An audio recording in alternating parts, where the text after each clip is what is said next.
오늘 여러분들하고 좀 나눌 제목 좀 띄워주시면 좋겠는데요. 예. 여러분의 시간에 역청을 바르라라는 제목을 오늘 오전에 이어서 계속 좀 나누기를 원합니다.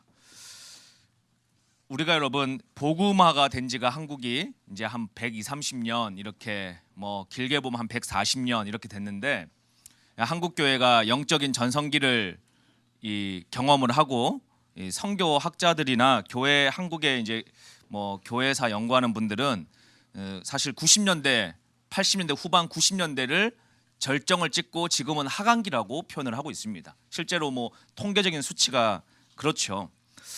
그런데 과연 정말 우리가 이대로 하강기를 맞아서 완만하게 한국 교회가 무너지는 속도를 지연하는 전략으로 가는 게 맞는 거냐? 아니면 다시 영적인 반등을 통해서 영적 전성기를 90년대, 80년보다도 훨씬 더 강력한 믿음의 전성기를 우리가 한번 만들어낼 수 있느냐, 이런 우리가 중요한 기로에 우리가 지금 살아가고 있습니다. 그러니까 우리를 이 시대를 살아가는 저와 여러분들은 그런 다 시대적인 하나님 앞에 사명이 있는 사람들이라고 할 수 있겠죠. 그런데 우리가 한번 고민해 볼 필요가 있습니다. 예루살렘에서 2000년 전에 복음이 시작돼서 유대와 사마리아와 또 여러분 이제 복음이 소아시아, 지금 터키 지역으로 갔다가 로마로 갔다가 그 다음에 이 북유럽으로 갔다가 그 다음에 영국으로 갔다가 이제 미국, 그 다음에 한국까지 이렇게 복음이 지구를 한 바퀴 쭉 돌고 있는데, 이스라엘에 이렇게 가보면은 이 유대인들은 아직도 예수 그리스도가 메시아인지를 아는 유대인들은 아주 뭐 소수죠.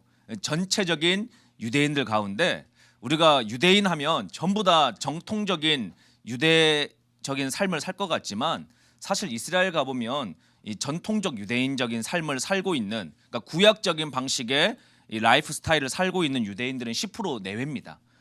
실제 유대인들 가운데 10%가 안 돼요.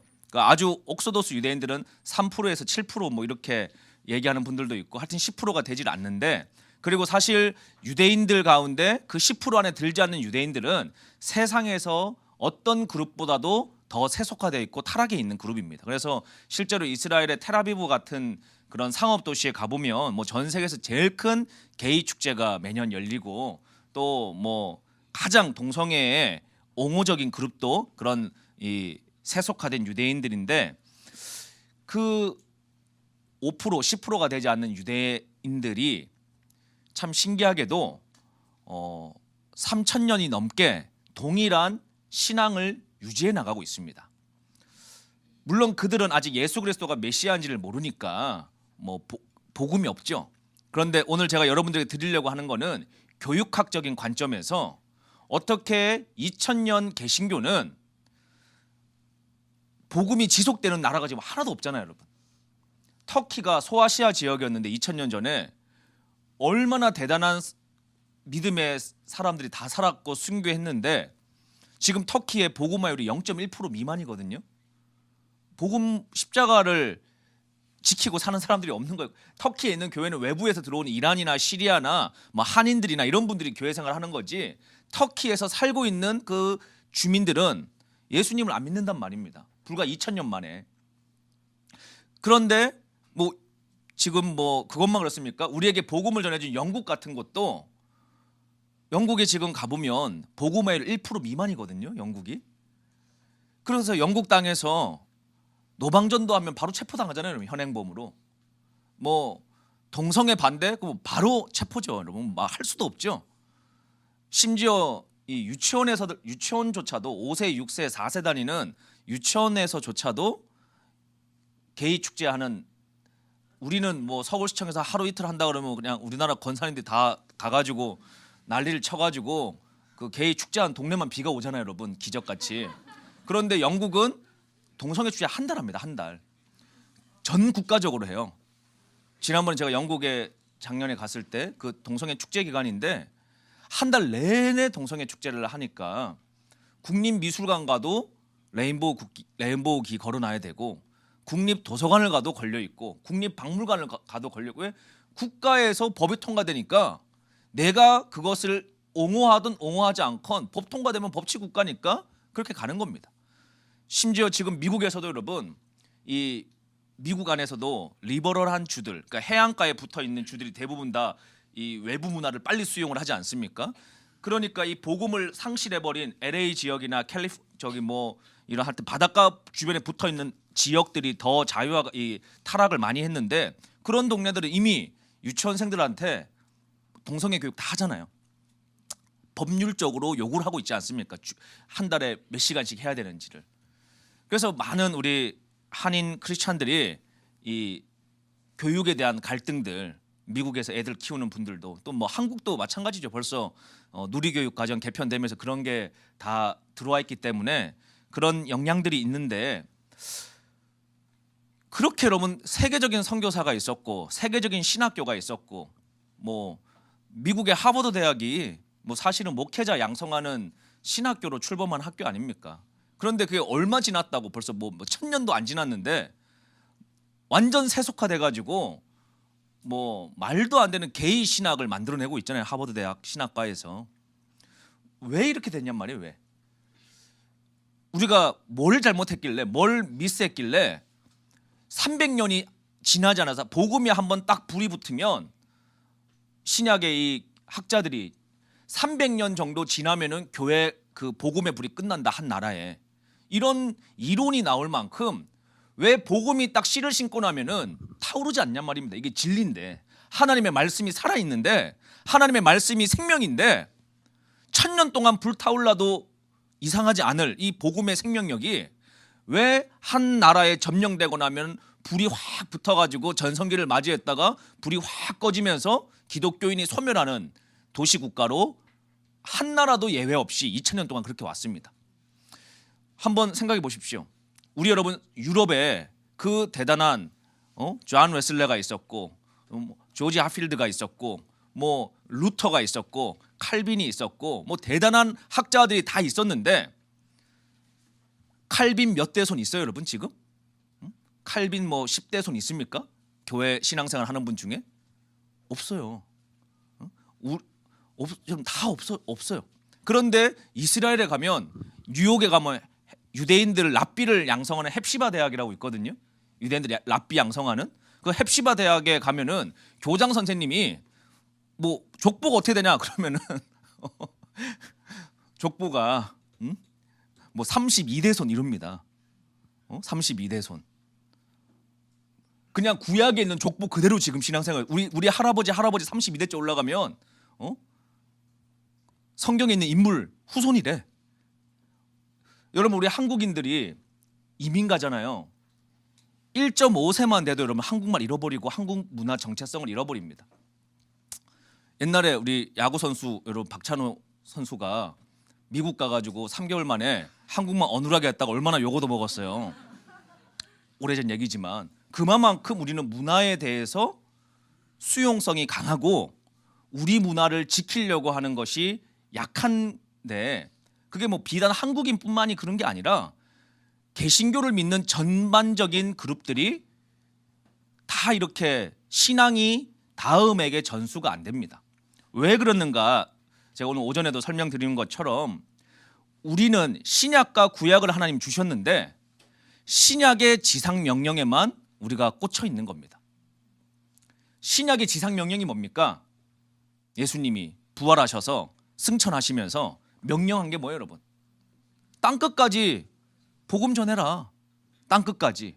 그러니까 여러분 우리가 뭐 이민을 갔건 어디를 갔건 딱 하면 여러분 신앙 있는 사람들은 딱 교회 세우고 교회 자리 잡으면 바로 하는 게 뭡니까? 선교사 파송이에요. 그렇죠? 교회가 여러분 이제 날씨 좋잖아요. 그러면 모였다 그러면 은혜 받고 뭐 3월달 부흥 집회 다 끝나고 나면 4월달 뭐 합니까? 전도 집회. 5월달 새신자 집회. 그 당연히 해야 되는 일이고 귀한 일이죠. 그런데 우리의 신약적인 교회의 에너지는 우리가 2000년 동안 옆집에다가 복음 전하는 것만 꽂혀 있는 겁니다. 옆집에 복음 전하는 것만. 그러니까 옆집에는 부흥이 돼요. 왜? 씨를 심으니까 계속. 그런데 여러분 뭘 안 했느냐? 구약에 하나님이 주신 지상명령을 우리 교회들이 소홀하게 생각을 했던 겁니다. 구약은 여러분 구약은 목표가 뭐냐? 신명기에 목표가 나와 있는데 자녀를 제자 삼아라요. 그러니까 수직 선교를 해라. 이게 구약의 목표고 신약은 수평 선교를 해라. 이게 신약의 목표입니다. 그런데 하나님께서 우리에게 십자가를 주셨잖아요. 하나만 하면 안 돼요, 여러분. 자녀를 제자화하고 옆집을 제자화해야, 열방을 제자화해야 주님 오실 때까지 국가와 가정과 개인이 신앙을 지켜낼 수가 있는데, 우리는 전통적으로 어떤 생각을 했는가 하면 내가 열심히 선교하면 하나님이 내 자녀는 알아서 책임져 주신다, 믿음을. 그렇지 않습니다. 성경은 네 자녀는 네가 책임져라. 이게 하나님의 명령이었어요. 근데 우리가 그걸 미스하고 살다 보니까 결론이 나오는 겁니다. 세계적인 선교를 해도 자녀 제자와 내가 안 하면 자녀는 세속화됩니다. 그러니까 우리가 신앙이 초보일 때 약간 이렇게 퀘스천 마크가 있는 거예요. 아니, 세계적인 목사님인데 왜 자녀가 저렇게 개망나니 같이 살고 있을까? 이런 일들이 있거든요, 여러분. 살다 보면. 그러면 야, 하나님이 저렇게 귀한 종으로 쓰셨는데 자녀가 왜 자녀 농사 실패했을까? 왜 자녀 농사 실패했을까, 여러분? 그렇게 세계적으로 주님 앞에 쓰임 받았으면 자녀도 당연히 신앙화가 세계적으로 돼야 되는데 왜 안 됐을까요, 여러분? 세계적인 사역하느라고 자녀 신앙을 양육할 시간이 없었던 겁니다. 전 세계 부흥해야 되는데 언제 자녀 신앙 교육 합니까? 자녀는 그냥 면세점에서 선물이나 사다 줬겠지. 그러니까 얘는 세속화되는 거예요, 당연히. 그러면 유대인들은 복음이 없는데, 제가 지금 그 구원에 대해서 이야기하는 거 아닙니다. 교육학적인 관점에서 말하는 겁니다. 유대인들은 왜 3200년 동안 신앙이 30대 손, 40대 손까지 유지되고 있냐면, 아직까지도. 예, 효과음이. 왜 여러분? 이런 어떻게 이렇게 신앙이 전수될까요, 여러분? 유대인들은 심지어 2000년 가까이 나라가 없어졌는데도 어떻게 그들의 문화와 정체성과 자신들의 종교적인 관습을 그대로 유지하고 있을까요, 여러분? 구약의 관점은 자녀 제자화라 그랬죠. 그래서 유대인들의 지상 명령은 세계 선교가 아닙니다. 그들은 자녀를 복제하는 거예요, 신앙을. 그것을 지금도 두잇을 하고 있는 겁니다. 실행을 하고 있는 거예요. 그러니까 심은 대로 거두는 겁니다. 우리 개신교 교회는 옆집에다가 복음의 씨앗을 줬으니까 옆집이 부흥하는 거고, 유대인들은 자녀에다가 자신의 정체성을 심으니까 자녀가 계속 아래로 내려가도 그 정체성을 유지하는 거고. 그런데 우리가 이 마지막 때를 살아갈 때 이제는 이게 풀어지는 거예요, 여러분. 하나님의 때가 되니까. 야, 이제 한국 교회가 중국에다가 복음 주고, 평양에다가 복음 주고, 일본에다가 복음 주고, 동남아시아에다가 복음 주고, 아시아 하이웨이 1번 6번 타고 열심히 가가지고 떡볶이 들고 가서 여러분 복음 다 전했는데 돌아와 보니까 자녀가 세속화돼 있으면 어떻게 됩니까? 천국 가는데 나만 갔어요, 여러분. 자녀 지옥 가고. 그게 무슨 천국이에요, 여러분? 얼마나 황당하겠어요. 이런 안타까움을 당하지 않으려 그러면 어떻게 해야 되느냐? 자녀 제자화 시키고 함께 열방 선교해야 되는 거예요. 이것을 제가 오늘 말씀드리려고 그러는 겁니다. 그래서 여러분, 우리가 내 자녀를 제자화해야 됩니다. 그리고 내 자녀를 제자화하기 하는 구체적인 방법, 자녀를 제자 삼으십시오. 그러면 뭐 다 아멘이죠. 이거는 성령 충만 받으세요 하고 똑같은 얘기입니다. 아멘이지만 하우 투두가 없잖아요, 여러분. 뭐 어떻게 해야 제자 삼느냐? 그거는 제가 이제 12차 라이트하우스 기도회 때 정리를 해가지고 여러분들한테 어떻게 하면 되는가? 또 잃어버린 자녀를 어떻게 우리가 돌이킬 수 있느냐? 이미 다 컸는데 뭐 어떻게? 그런 이제 방법들을 나눌 텐데, 오늘은 여러분의 인생을 일단 내가 여러분 믿음이 떠나가면은 뭐 남을 복음 전하기 전에 내가 내 믿음 떠나가면은 끝납니다. 그래서 청년들이 우리 오늘 저녁 시간에 많이 들으시니까, 지금 뭐 청년들이 교회에서 경제 얘기 안 해주면 여러분, 우리 한국인들은 부모님들이 이 유교적인 이 사상 때문에 부모님한테 성교육 받으신 분 한번 손 들어 보세요. 아무도 없죠? 한국인들은 부모님한테 성교육을 안 받아요. 그러면 여러분, 부모님한테 성교육을 안 받으면 어디서 배울까요? 부모님한테 물어보잖아요. 애기가 좀 크면은 아빠 나 어떻게 나왔어? 그러면 괜히 꿀밤 맞잖아요, 여러분. 뭐 이상한 걸 알라 그래? 그냥 엄마가 다리 밑에서 주워왔지. 그렇게 얘기하잖아요. 그런데 우리가 그냥 말하기가 부담스러워서 말하지 않으면 얘네들이 안 배우는 게 아니고 딴 데서 배워요. 친구한테서 배우고 인터넷에서 나쁘게 배우고 더 안 좋은 문화를 배웁니다. 그래서 유대인들은 여러분 참 신기하게 부모가 아빠가 아들의 성교육을 합니다. 엄마가 딸의 성교육을 해요. 그것을 아주 정확하게 매뉴얼화 되어져 있습니다. 그래서 가장 소중한 것을 가장 바르게 가르쳐요. 엉뚱한 짓거리 안 하도록. 그래서 정통파 유대인들의 가정은 굉장히 보수적이에요. 그리고 우리는 여러분 요새 보십시오. 마귀가 뭘 하는가 하면은 그 마지막 때 제일 소중한 게 가정이거든요. 결국은 이번에 코로나 터져도 결국은 가정까지는 못 들어오잖아요. 공권력이. 그러니까 가정이 신앙의 마지막 보루인데 원래 유대인들의 전통적인 하나님의 교육 방식은요. 3대가 신앙 교육을 하는 겁니다. 그래서 우리가 성경 말씀 보면 여러분 어떻게 돼요? 아브라함 딱 시작하죠. 아브라함에서 누구 그다음 누굽니까? 그다음 누굽니까? 이 3대를 하나의 세트로 보는 거예요. 하나님께서. 3대의 신앙이 전수되는 것. 왜냐하면 할아버지의 믿음이 아들에게, 아들의 믿음이 손자에게 이게 흘러가야지 신앙이 전수되는 사이클이거든요. 그래서 사실은 전 세계적으로 오랫동안 3대가 함께 살도록 그렇게 가정이 만들어져 있었습니다. 그런데 이 3대가 신앙이 유지되어져 있으면요. 믿음이 전수가 돼요. 그러니까 할아버지 밑에서 살면은 유교적인 문화를 배웁니다. 밥상머리 교육을 통해 가지고. 그런데 핵가족화가 되면서 첫 번째로 할아버지 할머니가 집에서 떨어져 나가죠. 그게 당연한 우리의 문화가 됐죠. 두 번째 핵가족만 돼가지고 자녀 교육 잘 시키면 좋은데 이제는 어디까지 가느냐? 비혼주의가 휩쓰는 거예요. 비혼주의가. 결혼을 왜 해? 남자 친구랑 왜 같이 불편하게 왜 같이 살아? 그냥 연애만 하지. 바꿔가면서 왜 내가 아기 낳아가지고 내가 그런 고생을 해, 양육의 고생을 해? 나 혼자 그게 욜로 문화 아니에요, 여러분. 나 혼자 인생 즐기고 와인도 마시고 여행도 다니고 몸매도 관리하고 그냥 뭐하러 결혼했다 이혼해. 그냥 6개월마다 남자 바꾸고 살지. 그게 지금 이 나라의 전 세계적인 문화입니다. 젊은 사람들이 갖고 있는. 그래서 여러분 25%가 비혼입니다. 지금 젊은 청년들이. 그러니까 40대 이전에 결혼들을 거의 안 해요. 우리 크리스찬들은 조금 다른데 사회적인 분위기가 그렇단 말이에요. 그래서 심지어 저기 비누 파는 회사는 게이 지지하는 회사라 가지고 동성애 결혼하면은 왜 축의금 주는데 나는 비혼주의인데 왜 안 주냐 해서 비혼주의 선언하면은 똑같이 회사에서 여러분 돈 주잖아요, 여러분. 여행 갔다 오라고. 그러면은 막 젊은 애들은 막 혁신적이고 깨어 있는 기업이라고 또 그런 소리를 하는데 지금도 여러분 유대인들은요. 정통파 유대인들 18세에서 22세 안에 결혼합니다. 지금도 예루살렘 가보면. 그래서 왜 이렇게 빨리 결혼하냐? 그랬더니 생육하고 번성해야 되는데 유대인들 정통파 유대인들은 보통 자매분이 27쯤 되면 애들 한 8명 데리고 살거든요. 19살 때부터 임신하는 거예요, 여러분. 그래서 30 되기 전에 10명을 출산을 합니다. 그리고 걔들 다 데리고 여러분 토라 교육하는 거예요.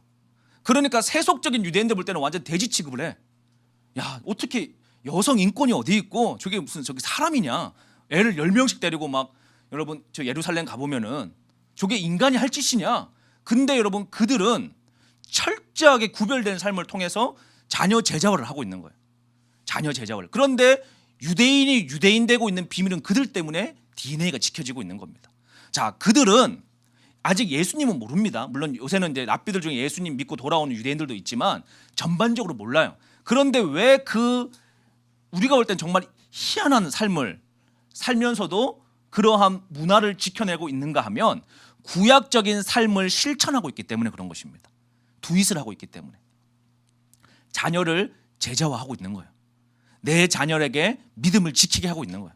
그런데 우리는 이제 핵가족화 됐죠. 비혼주의가 됐죠. 결혼을 안 하죠. 그리고 나서 여러분 이제 어디까지 갑니까? 이제 가정이 그다음에 이제 동성애가 활성화가 되고 합법화가 되죠. 그러면 어떻게 될까요, 여러분? 하나님은 오래 참으시는데 끝까지 참으시는데 더 이상 이 집단이 회개할 그루터기가 완전 상실되면 그 도시와 그 나라와 그 시대는 심판입니다. 그러니까 단적으로 노아의 시대 때도 더 이상 노아 식구 외에는 하나님에게 관심 있는 사람이 아무도 없어. 그럼 어쩔 수 없이 물로 심판하시는 거예요. 왜? 지면에 쓸어버려야 돼. 아니면 노아 식구마저 당하니까.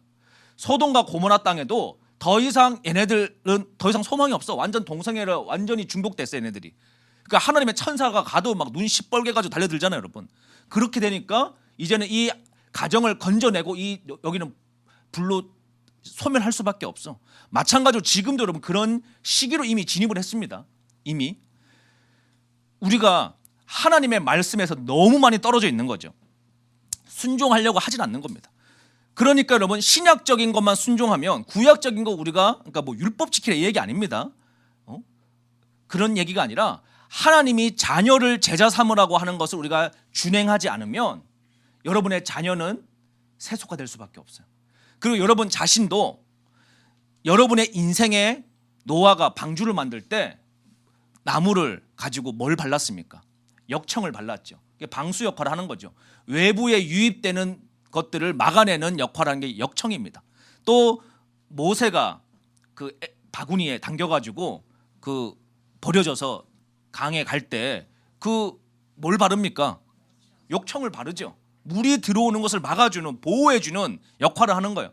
마찬가지로 오늘날 저와 여러분들이 이 여러분의 인생과 시간과 여러분의 삶에 가만히 있어도 스며들어오는 세속적인 가치관과 문화들로부터 역청, 진리의 말씀으로 여러분들을 방어해내지 않으면 우리의 마음 자체가 변질되게 돼 있고 그냥 이 세상 풍속을 쫓아서 우리는 소멸되게 돼 있어요, 신앙이. 그래서 여러분들이 잘 메시지를 들으시고 나는 어떻게 내 인생에 역청을 발라서 주님 오실 때까지 내 믿음을 지켜낼 뿐만 아니라 사명을 감당하고 위아래로 복음 전하고 좌우로 복음 전하는 삶을 살 것인가를 우리가 고민해 보셔야 됩니다. 그 마귀의 목표는 여러분의 마음을 훔치는 거예요. 어떻게 마음을 훔칠까요? 뭐 쉽습니다. 그냥 보는 것, 듣는 것만 장악하면 여러분의 마음은 따라오게 돼 있습니다. 왜냐하면 마음이라는 것은 보는 대로 가게 돼 있고 듣는 대로 생각하기 때문입니다. 그래서 신명기의 말씀은 모세를 통해서 말씀하시는 거예요. 어떻게 하면은 하나님을 사랑할 수 있느냐의 후반부는 두잇에 대해서 이야기하고 있는 거죠. 말씀을 손목에도 붙이고 미간에도 붙이고 문 입구에도 붙이고 나올 때도 붙이고 자리에서 일어날 때도 외우고 앉을 때도 외우고 이게 뭡니까? 소리 전쟁에서 승리하라는 거예요. 세상의 소리가 들어오기 전에 하나님의 소리를 계속 읊어내서 세상 것이 들어오지 못하게 막아내라. 그게 역청을 바르는 거예요. 역청을 바르는 거. 그래서 여러분 지금도 유대인들은 정통파 유대인들은 13세가 되기 전에 모세 오경을 다 암송합니다. 그러니까 우리는 그냥 뭐 이렇게 뭐 말씀 외우면은 뭐 시냅스가 막 탁탁 연결돼가지고 IQ가 좋아져가지고 그냥 뭐 서울대 가려고 이거 말씀 외우고 막 이러는데 그런 게 아니에요. 원래 오리지널 목표가 세속화된 가치관이 들어오기 전에 아이들이 말씀의 소리로 완전히 인생을 싸버리는 거예요, 여러분. 모세 오경 여러분 13세 되기 전까지 다 외우려고 해봐요, 여러분. 시간이 얼마나 부족하겠어요. 눈만 뜨면 외워야 돼요, 여러분. 창세기부터 신명기까지 모세 오경 다 떼려고 그래요, 여러분. 얼마나 게 뭐 스토리 중심도 아닙니다. 또 이야기가 창세기는 그나마 스토리 중심에서 외우기 쉬운데 뭐 여러분 가다 보면은 막 애매해 여러분. 헷갈리는 내용도 많고 그거 외우려고 해봐요, 여러분. 그래서 계속 몸을 흔들면서 말씀을 외우는 거예요. 이 몸으로 기억하는 거, 소리로 기억하는 거예요. 이거를 13세 때 해가지고 동네 랍비한테 가가지고 말씀 다 떼었다고 확인 도장 받으면은 그때부터 얘네들은 너 우리의 멤버야. 혈통상 멤버라서 멤버가 아닙니다. 너는 혈통적으로 유대인이지만 이제는 진짜 우리 패밀리십, 멤버십이 된 거야. 그리고 나면 그때부터 무슨 교육을 하느냐? 성교육하고 경제교육하고 세상교육을 시키는 거예요. 너가 알아야 돼. 경제를 알아야 돼. 13세한테 여러분 경제교육 시킨다니까요. 13세 때 토라 다 떼잖아요, 여러분. 그러면은 결혼식 때 축의금 주듯이 온 친척이 다 모여가지고 축의금 줍니다. 13세밖에 안 된 애들한테 몇 천만 원씩 준단 말이에요, 여러분. 뭐 작아도 몇백만 원씩 받고 그거 가지고 아빠가 뭐 가르치느냐? 경제를 가르쳐요. 자녀한테. 야 뭐 부자 되라 이게 아닙니다. 세상이 어떻게 움직이는가를 정확하게 알려줘요. 그래서 13세 때 유대인들이 뭐 합니까? 주식 사잖아요. 주식을 사가지고 뭘 배웁니까? 복리라고 하는 시간의 개념을 가르치잖아요. 복리가 어떤 개념인지, 시간이 어떤 개념인지, 또 뭘 합니까? 우리는 그냥 뭐 샀다 팔았다 이것만 하죠. 그래서 증권사만 부자 되는 거예요, 여러분. 우리가 뭐 다 워렌 버핏처럼 투자하면 여러분 아마 증권세가 개편될 거예요, 보유세로. 우리는 다 샀다 팔았다 하니까 증권사는 계속 사라 팔아라 이것만 얘기하는 거고 여러분. 정말 증권 전문가면은 TV 나와가지고 여러분 그거 마이크 붙잡고 하고 있겠어요, 여러분? 부자 돼가지고 벌써 여러분 엑시트했지? 그러니까 얘네들이 그냥 그 직업이 직업. 정말 주식을 잘하면 여러분 여의도 증권가에서 여러분한테 주식 사세요 전화하겠냐고 증권맨들이. 지가 부자 돼서 여러분 벌써 탈출했지 그 세계를. 우리는 다 그렇게 해가지고 맨날 그냥 당하고 사는데 유대인들은 13세 때 되면 여러분 경제를 아빠와 같이 배워요. 야 10년 후에 어떤 산업이 주도할까? 공부를 하는 겁니다. 경제 공부를. 그리고 어떤 산업이 너는 주도할 것 같냐? 시대가. 그리고 너가 갖고 있는 하나님의 토라적인 관점에서 봤을 때 이것은 얼마만큼 지금 엇나갔니? 예를 들어서 어떤 프랑스의 문학 작품을 읽고 토라의 관점으로 봤을 때 얼마만큼 각도가 틀어졌어. 이것을 이야기하는 게 하브루타입니다, 여러분. 말싸움하는 게 아니고. 이게 하브루타예요. 그런데 우리는 또 여러분 막 청담동 가면은 사기꾼들이 그냥 애들 말싸움 시키는 게 하브루타라고 생각하는 거예요. 하브루타는 기준이 있어야지 말할 수 있는 겁니다. 여기서부터 어디까지 갔냐? 하나님의 말씀에서부터 어디까지 떨어졌냐? 그렇게 여러분 훈련을 5년 동안 합니다. 치열하게. 토라 달달 외우는 상태에서. 그러니까 이런 거예요. 예를 들면 여러분 어떻게 해야 마음을 지킬 수 있을까요? 그럼 우리는 기준이 없으니까 그냥 내 생각을 말하자. 자기 소견에 오를 대로. 유대인들한테 이 질문하는 청소년들한테 신명기 말씀 딱 갖다 대고 이야기하는 거예요. 이렇게 해야 됩니다. 신명기 말씀에 근거해서. 그러면 또 다른 애가 반박해. 레위기 말씀에 근거해서 이런 부분을 이렇게 고쳐야 됩니다. 이거를 가지고 하는 게 여러분 유대인들의 이 친구가 철을 날카롭게 한다라는 표현이 그 표현이에요. 내가 갖고 있는 하나님의 말씀의 검을 가지고 저 친구가 갖고 있는 말씀의 검 가지고 서로 검과 검이 돼서 날카롭게 샤프하게 만들어 나가는. 그러니 이 얘네들이 여러분 미래에 대해서 경제 공부하죠. 할아버지 할머니 친척들이 준 내 토라 다 암송해가지고 우리 멤버십 됐다고 들어온 돈 3천만 원 있다고 한번 생각해 봅시다. 그거 가지고 아빠와 같이 경제 공부해가지고 앞으로 5년 후 10년 후 너가 대학 졸업할 때쯤에 어떤 시대가 될까? 그리고 여러분 찾는 거야. 공부하면서 전 세계 유망 업종에 대해서, 산업에 대해서. 그리고 여러분 투자해놓고 잊어버려. 그러나서 여러분 대학 졸업할 때쯤 되면은 어떻게 돼 있겠습니까? 몇 억대 있지. 그거 가지고 집 사고 결혼하고 또 결혼 일찍 한대 애 키우고 또 그 삶을 살아가는 거예요, 여러분. 그런데 우리는 어떻게 합니까? 대학 들어가가지고 졸업하면은 학자금 대출이 3,500이야. 그러면 취직해가지고 여러분 그거 갚다가 보면은 또래 문화들하고 너는 무슨 차 뽑았는지 광고에서 계속 여러분 막 하잖아요. 동창이 물었습니다. 성공했냐고. 그러면 또 그랜저 뽑아야 되고, 어느 동네 사느냐고. 그러면 또 레미안 아파트 가야 되고 이직거리 하다가 인생 다 날아가는 겁니다, 여러분. 근데 또 하나님이 부르셨어. 그러면 하나님 또 막 연단하시는 거 여러분. 믿음 가지라고. 그거 여러분 한번 들어갔다 나왔다 하면 여러분 인생 다 날아가는데 쟤네들은 벌써 여러분 20대 때부터 자리 잡았어. 벌써 몇 억 가지고 있어. 그런데 이미 경제관념이 있어. 이미 여러분 안에 내면이 튼튼하니까 사치하지도 않아. 이게 참 황당한 게 여러분 우리는 열심히 일해가지고 돈 받잖아요. 그럼 백화점 가서 백을 사. 그런데 유대인들은 열심히 암송해가지고 돈을 받잖아요, 여러분. 그 돈을 가지고 백 주식을 사.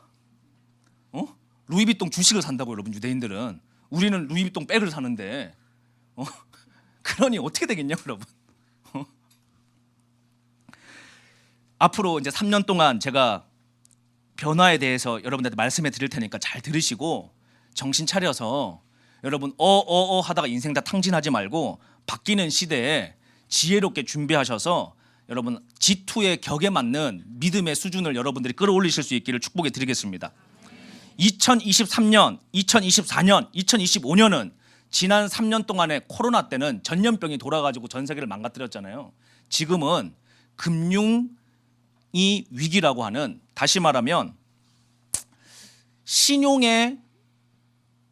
전염병이라고 해야 될까 여러분? 좀 뭐 쉽게 말하면 신용이 무너지는 전염병 같은, 그게 은행 부도 사태입니다. 은행 부도 사태. 이게 여러분 지금 전염병이 막 퍼져가기 시작을 하고 있어요. 이게 마치 코로나 때 중국에서 터져가지고 뭐 한 달 있다가 몇 달 있다가 어느 나라 빵 터지고 어느 나라 빵 터지고 몇 달 지나니까 막 한국에 터지는 것처럼 이 3년 동안은 금융에 대한 이 불안의 신용이, 이 전 세계 이 거래는 신용으로 유지되는데 신용이 상실되어져서 불안감이 휩싸여가지고 불안감이 어느 한 기업에 딱 붙으면 그 회사는, 은행은 끝나는 거예요 여러분. 실제로는 재무 건전성이 좋은데. 이게 여러분 뭐 미국의 실리콘밸리 은행이 여러분 나쁜 은행 아니에요 여러분. 걔네들이 뭐 도덕적으로 뭐 엉뚱한 짓거리 한 거 아닙니다. 너무 빨리 커져가지고 죽은 거예요 여러분. 쉽게 말하면 너무 사업이 잘 돼가지고 전 세계 이 코로나 끝나면서 이 실리콘밸리의 기업들이 막 IPO를 해가지고 너무 돈이 많이 드니까 다 투자할 데가 없잖아. IPO 해가지고 막 자금이 막 수혈이 되니까. 그럼 기업들이 SV 그 은행에다가 돈 넣어놓으면은 은행이 여러분 돈 가지고 오는데 안 받을 수는 없잖아요. 예금을 가지고 오는데. 그러면 그 받아가지고 굴려야 될 거 아니에요. 그 굴려야 되는데 제일 신경 안 쓰고 쉽게 굴리는 게 미국 국채 사는 거예요 여러분. 미국이 세계 1위니까. 국채를 샀는데 금리가 팍 올라가는데 시장 경기가 안 좋으니까 돈 맡긴 애들이 돈을 갑자기 좀 달라. 그런데 국채 금리를 너무 많이 사놔가지고 그 손실 때문에 소문 돌아가지고 한 방에 날아가는 거 아닙니까? 그 실리콘밸리가 뭐 미국에서 10몇 위 건이라 해도 여러분 한국으로 치면요 국민은행, 신한은행, 우리은행, 하나은행 4개 합친 규모입니다. 사이즈 작은 거 아닙니다 여러분.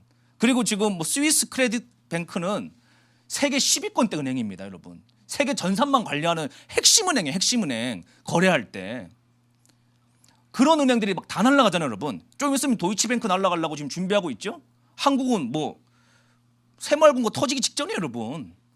수협, 축협, 새마을금고 터지기 직전입니다. 건설회사, 여러분 증권회사 따다닥 터지는데 지금 그냥 언제 터지느냐의 시간의 문제지. 이건 터질 수밖에 없어요 여러분. 터질 수밖에 없습니다. 이런 위기가 파파파파 옵니다. 그리고 오면은 아직은 뭐 안 터지니까 그냥 그런가 보다 하고 사람들이 그냥 침만 꼴딱꼴딱 삼키는데 이게 뭐 그냥 어느 날 그냥 하루 만에 터지는 거예요. 하루 만에. 내일 터질 수도 있고 한 달 후에 터질 수도 있고 5개월 후에 터질 수도 있고. 이게 지금 터지기 1초 1보 직전이에요 여러분. 지금 우리나라 시중은행은 그나마 뭐 괜찮은데 건전성이 지금 기업 부실화율 3% 넘었어요 여러분. 새마을금고 이거 완전 폭탄인데 요새 그러니까 새마을금고 자꾸 5% 6% 준다 그러잖아요 여러분. 거기 갖다 놓으면 이제 난리 나는 거죠 모르는 분들은. 이런 위기가 막 오는데 사람들은 전부 다 지금 어디에 관심 있느냐. 우리는 아빠한테 경제도 안 배웠지 성교육도 안 배웠지. 그러니까 다 알아서 인터넷으로 이상하게 배워가지고 성적으로 타락한 상태에서 옆집 학교 직장 동료한테 주식 배우는 거야. 그러니까 여러분 그냥 나는 주식에 관심 없다가도 코인에 관심이 없다가도 뭐 제대로 안 배웠으니까 옆에 그냥 친구한테 배우는 거예요. 어떤 친구가 갑자기 막 차가 바꿨어. 야, 너 뭐 어떻게 바꾼 거야? 그랬더니 나 코인 했어. 나 뭐 갭 투자했어 아파트. 나는 뭐 주식 했어. 그러니까 그냥 그래? 하고 했다가 여러분 원래 그 뭐든지 간에 생짜배기일 때 돈 벌거든요. 그리고 진짜 전문가 되면 벌고 그 중간은 계속 빠지거든요. 원래 도박장도 가면 여러분 아무것도 몰라도 일단 땡기면은 뭐가 같이 돈이 막 나와요. 그때 빨리 나와가지고 해야 되는데 그거 갖고 이제 있으면 거지 된단 말이에요. 그러니 이렇게 해가지고 젊은 사람들 다 갭 투자해가지고 물려 있죠. 응? 근데 지금 또 뭐 아파트 약간 반등될 것 같으니까 또 그 버릇 남 못 준다고 막 하는 거 여러분. 지금 하면 죽습니다 정말. 지금 하면 죽어요 죽어 나중에. 지금 여러분 완전 지옥의 함정 같은 시기인데 모든 기업들이 총동원을 다 해가지고 언론 가스라이팅 해가지고 이 폭탄을 쪼개가지고 개인한테 분산시키는 작업하고 있는데 그 폭탄 바다 여러분 터집니다. 이런 어려운 시기에 한국이 어떻게 되느냐 보십시오. 4차 산업 전환돼 있죠. 우리나라는 그냥 가만히 있어도 여러분 미국이 중국 죽이느라 반사 효과로 잘 될 수밖에 없는 나라예요. 지금 상황 자체가. 우리가 정말 완전히 여러분 삽질만 안 하면은 그 지금 대통령 여러분 한미일 공조 잘하고 있는 겁니다. 우리가 여러분 뭐 그럼 러시아하고 중국하고 공조할 일 있어요, 여러분? 러시아에다 가스 파이프 대가지고 여러분 우리가 무슨 뭐 생명 담보 잡힐 일 있습니까? 이게 지금 잘하고 있는 거예요. 그런데 우리나라 언론과 여론이 국가 망치려고 가스라이팅 하는 거예요, 여러분. 일본하고 뭐 화해하면 안 된다. 뭐 일본하고 잘 되면 뭐 매국노다. 계속 이런 젊은 사람들 역사에 대해서 공부 안 해놓으니까 막 엉뚱한 거에 속는 거예요, 여러분. 속는 거. 완전 사실도 아닌데. 일본이 사과 안 했습니까, 여러분? 한국에다가 70번 넘게 사과했습니다. 70번 넘게. 야, 독일은 유대인한테 사과했는데 왜 일본 놈들은 사과도 안 해? 역사 공부 안 해서 그런 거예요, 여러분. 70번 넘게 사과했다고. 일본의 지도자가 무릎 꿇고. 그런데 우리는 틈만 나면 여러분, 우리 법치 국가잖아요. 국제법이 있어야 될까요? 그러니까 옆날에다가 떼쓰는 거예요. 옆날에다가 법으로 끝난 내용까지도. 계속 왜 정치인들이 그래야지 여러분 국민들이 모르니까 당하거든. 그런 얘기 하면은 정치적으로 이게 먹히거든. 그 국민 수준만큼 지도자 나오는 겁니다. 국민이 똑똑해져야지 안 속는 거예요, 여러분.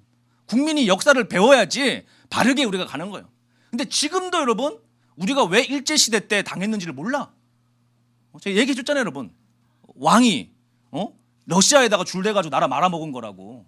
영국에다 줄댔으면 우리가 여러분 치고 나갈 수 있는데 지금도 똑같습니다, 여러분.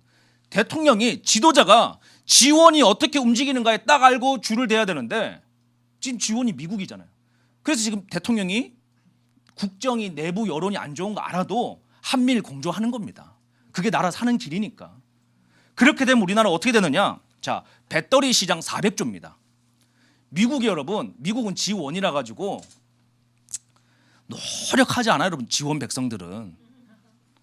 아니 G1이 여러분 왜 노력을 해요, 여러분? 미국 가보세요. 페덱스 하시는 아저씨가 무슨 차 타고 퇴근하는지. LA 가가지고 미국에 택배 배송하는 아저씨가 3시 반 되면 퇴근하거든요, 여러분. 응? 우리나라처럼 막 특급 배송, 로켓 배송 이런 건 한국인들이 하는 거지. 미국이 여러분 인터넷 신청해봐 몇 주 걸려서 오는지. 4주 걸립니다, 4주씩. 뭐가 급해요, 여러분? 선진국인데. 선진국이 여러분 빠르게 움직이는 나라 선진국은 여러분 노동 강도가 세지가 않아. 선진국 백성인데 왜 이래, 여러분? 후진국 백성이 열심히 일하는 거지. 선진국이 우리는 생각하는데 우리는 막 열심히 공부해가지고 막 미국 가가지고 수학 막 우리가 다 석권하잖아. 미국 애들이 머리가 나빠서 그런 게 아니고 걔네들은 공부를 안 해도 돼. 너무 좋은 일자리가 많고 일단 웬만하면 집 뒤에 다 여러분 수영장이 있기 때문에 그렇게 막 힘들게 살 이유가 없는 거예요, 여러분. 근데 우리는 이민 갔으니까 열심히 노력해가지고 먹고 살아야 되니까 엄마가 막 MIT 공대 들어가야 된다, 뭐 저기 어디 가야 된다. 그 미국 애들이 못 가서 그런 게 아니고 우리가 그냥 열심히 하는 거예요. 걔네들도 하면 다 갈 수 있는데. 그 미국은 반도체 여러분 우리 뭐 미국의 오스틴에 반도체 공장 가고 막 TSMC 가고 해도 여러분 거기에 한국인들하고 히스패닉하고 이런 사람들이 가가지고 일하는 거지. 백인 미국인들 별로 안 갑니다. 그런데 반도체 공장 3교대 돌려야 되는데 미국인들이 여러분 뭐하러 3교대를 해? 간 나빠지면서. 뭐 그거는 여러분 G1 백성들은 그런 거 안 해요. 그냥 그게 뭐 돈 찍어내면 미국 돈인데 무슨 머리 힘을 들이냐고, 여러분. 그래서 G2부터가 이제 열심히 살아야 되는 나라인데 미국 입장에서 그 동안에는 중국을 생산 기지로 만들어 가지고 돈을 무한대로 찍어내도 중국은 노동 공급이 거의 무한대로 제공될 수 있는 그런 나라이기 때문에 계속 월마트에 저가 상품을 질 좋게 납품할 수 있는 구조였기 때문에 미국이 중국에다 빨대 꽂아놓고 빨아먹은 거예요. 그러다가 이제 중국이 너무 커지니까 야 유럽하고 미국이 얘기하는 거야. 야 중국하고 손절해라. 그러니까 지금 중국이 4차 산업에 대한 기술이 없는 게 아니에요. 우리보다 훨씬 좋은 게 많아요.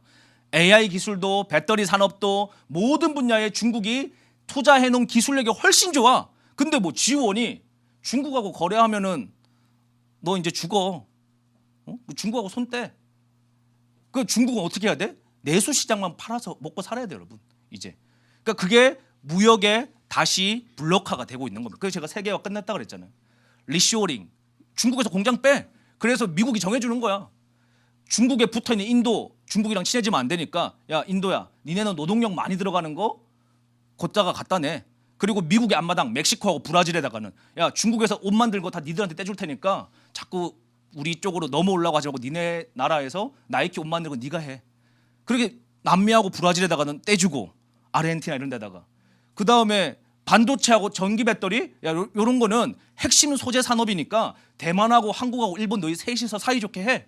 그런데 어떻게 서로 비딩 경쟁 붙이는 거예요, 여러분. 지원 입장에서 더 노력하고 열심히 충성돼? 그럼 하나 더 떼줄게.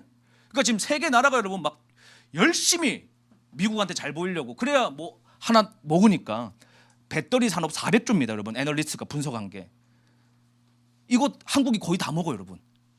중국이 뭐 기술이 좋네 어쩌네 이거 다 완전 그건 바보들이 하는 소리고 중국이 기술이 좋나 안 좋나 아무 의미가 없습니다. 그냥 미국은 한국 거 사서 쓰라는 거예요, 전 세계에다가. 중국 거 싼 거 써? 그러면 미국하고 거래할 생각하지 말라는 거야. 그래서 여러분 이게 지금 한국이 이 3년 동안 지나면요 반도체, 시스템 반도체, 비메모리 반도체, 메모리 반도체 다 하라는 거야. 한국 보고 TSMC 니들 이제 서로 다 해. 무한 경쟁이야. 그렇게 두 나라한테 열어줬죠. 또 여러분 한번 보십시오. 이 금융 전염병 돌아가지고 막 뭐 사람들은 그냥 어떻게 하면 아파트 살까, 주식 살까 막 이런 것만 일반인들 고민하고 있을 때 전 세계 지원은 세계의 완전히 삶을 바꿔버리는데 우리가 여러분 아이폰 나와가지고요. 아이폰 딱 등장하니까 어떤 게 없어졌느냐? CD 플레이어 산업 완전 소멸됐습니다. 워크맨, 아무도 뭐 소니, 뭐 아이와 이런 거 지금 아직도 여러분 옆구리에 차고 다니는 사람이 있어요? MP3? 보세요, 우리나라 여러분 MP3 회사 우리나라 세계 1위였습니다 당시에. 아이폰 나오기 전까지 MP3 회사는 MP3 회사끼리 열심히 경쟁하고 있었는데 어느 날 스티븐 잡스가 아이폰 딱 던져놓으니까 그냥 회사 문 닫아야 돼. 시장 자체가 소멸돼. 전자사전 뭐 우리 저 중학교 때 좀에는 그 영어 전자사전 그거 막 눌러가지고 하는 거 좀 아직도 그 쓰는 사람 있어요, 여러분? 전자사전 필요 없어. 아이폰 나와가지고 CD 플레이어 필요 없죠. 전자사전 필요 없죠. 디지털 카메라 아직도 들고 다니는 사람이 있어요, 여러분? 그 막 특별한 사람들이나 전문가들이나 필요한 거 디지털 카메라 안 써. 비디오 카메라 뭐 방송국에서 쓰는 거지. 일반적으로 아이폰 찍으면 더 잘 나와요, 여러분. 뭐 이 모든 시장을 딱 만들어 가지고 애플이 다 가져가 버렸어요. 그게 게임 체인저입니다. 그러니까 애플이 세계 1인 거예요, 여러분. 모든 시장을 한 방에 다 가져갔으니까. 딱 등장하고 나니까. 그런데 이제 여러분 한 2, 3년 뭐 지나면은 아이폰이 뭐 준비하고 있습니까, 지금? 스스로 아이폰을 없애겠다는 거 아니야? 시장을.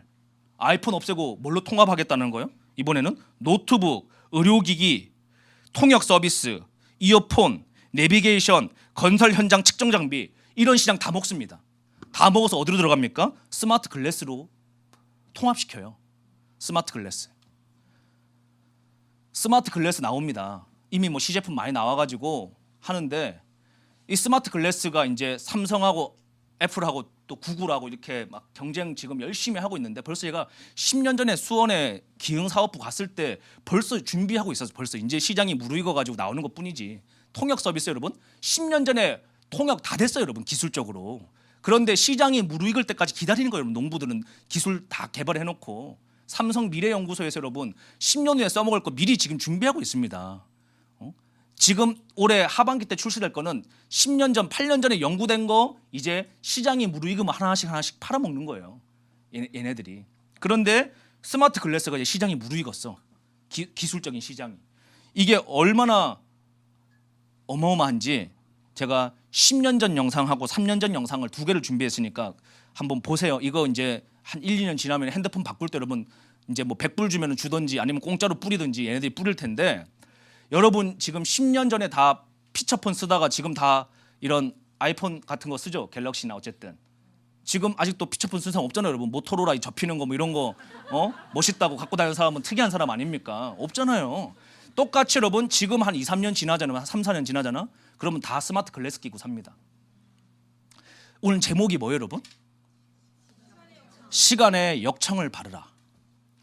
자, 스마트 글래스 시대가 올 때 지금 아이폰도 스마트폰도 제가 저녁 시간 잠깐 내려놔라 그랬더니 막 못 해가지고 막 용을 쓰는데 스마트 글래스 시대 오면 그거 안경 벗을 수 있을까요, 여러분?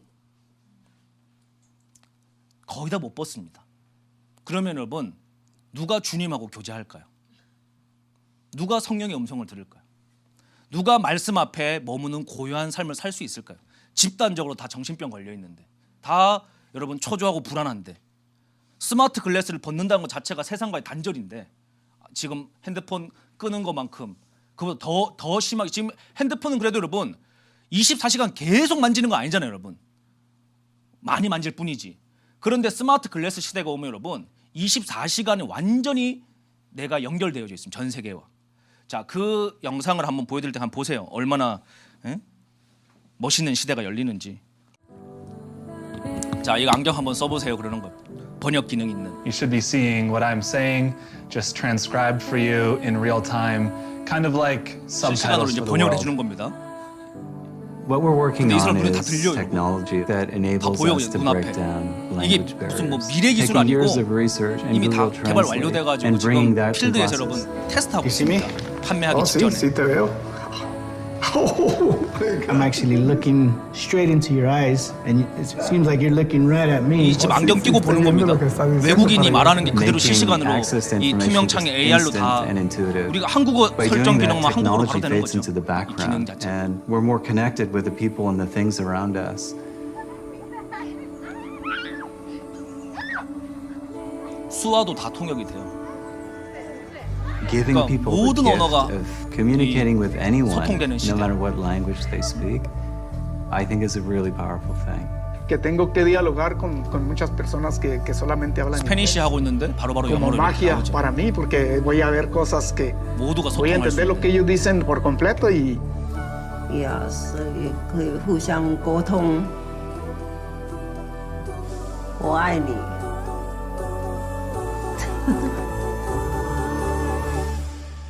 자, 이게 이제 구글에서 또 판단 말이야. 그럼 또 여러분 다 살 거 아니에요, 여러분. 얼마나 좋아. 외국 가가지고 호텔 가서 뭐 내가 뭘 하건 음식을 시키건. 제가 이번에 카자흐스탄 갔을 때 제가 카자흐말을 못하니까 공항에서 이어폰 번역기를 하나 샀거든요. 200 몇십 불 주고. 이게 얼마나 성능 되나 한번 체크해 보려고. 딱 이렇게 60개 언어 동시 통역되는데, 와, 저를 이제 안내해 주는 거기 현지인이 우리 외국인이니까 자기들끼리 버스 운전사하고 뭐 속닥속닥 거릴 거 아니에요, 여러분. 뭐 얘네들이 뭐 어쩌니 저쩌니 그런 말 할 거 아니고 자기 나라 현지어라면 우리가 어떻게 알아들어, 여러분. 번역기 딱 키니까 다 나와. 무슨 말 하고 있는지. 그래서 제가 보여줬어. 말 함부로 하지 말라고 이렇게. 그러니까 얘네들이 다 우리 말을 듣고 있었네. 깜짝 놀래가지고 여러분. 그냥 실시간 번역 다 돼요, 여러분. 러시아어에서 카자흐로, 러시아어에서 한국어로, 한국어에서 스페니쉬어로 그냥 실시간 다 돼요, 여러분. 그런데 이거를 지금은 제가 스마트폰을 열어놓고 봐야 되니까, 안경이 아니니까 이거 그냥 이어폰만 끼워놓고 이렇게 있으면 무슨 말 하는지 다 동시 번역이 실시간으로 되는데, 이제 이 스마트 글래스 이미 나오면 여러분 그냥 이 한번 보세요.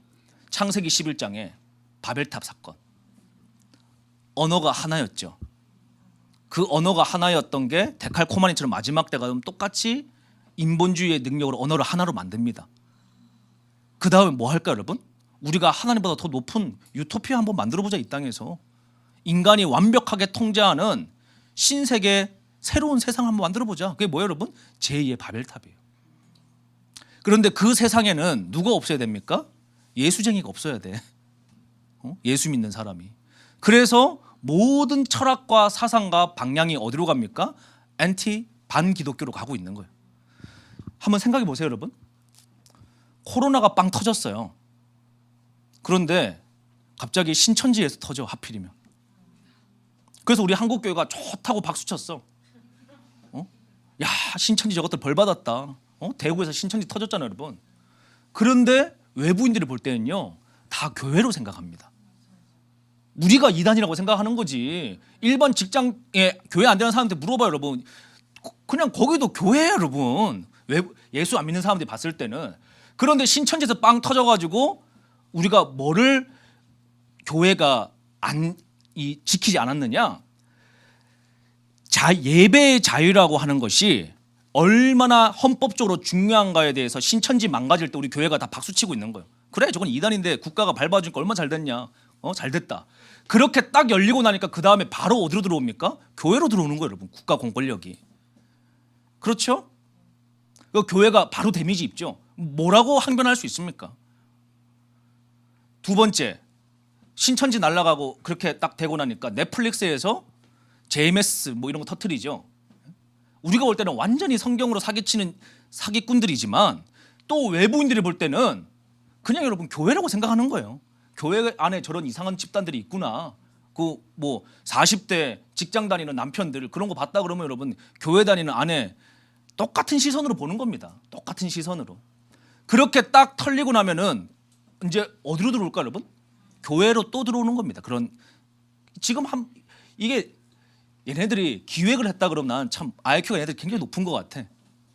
이렇게 살살 교회를 야금야금 세상으로부터 분리시키고 이상한 집단으로 만들고 세상으로부터 미움받게 만들고 지금도 여러분 우리가 여기서 이렇게 막 주여 부르짖고 예배하고 있지만 여기 바로 지하 1층에서 여러분 와인 먹고 있는 애들은 쟤들 뭐라고 그러겠어요. 우리가 막 찬양하고 예배하고 있는 걸 보면은 저것들 뭐 JMS 같은 애들 아니야?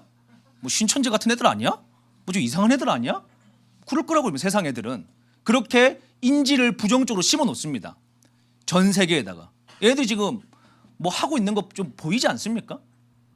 뭔가 지금 교회를 핍박하기 위해서 여러분 바람잡고 있다는 게 보이지 않아요? 이런 시대가 성큼 다가옵니다. 디지털 디바이스, 헬스케어 이거 나오면 여러분 스마트 글라스 나오면은 한번 보세요. 우리 내비게이션 뭐 만도, 지니 막 잘 나가다가 여러분 갑자기 아이폰 딱 나오고 나니까 다 지금 뭐 누가 여러분 뭐 내비게이션 또 달아요 여러분.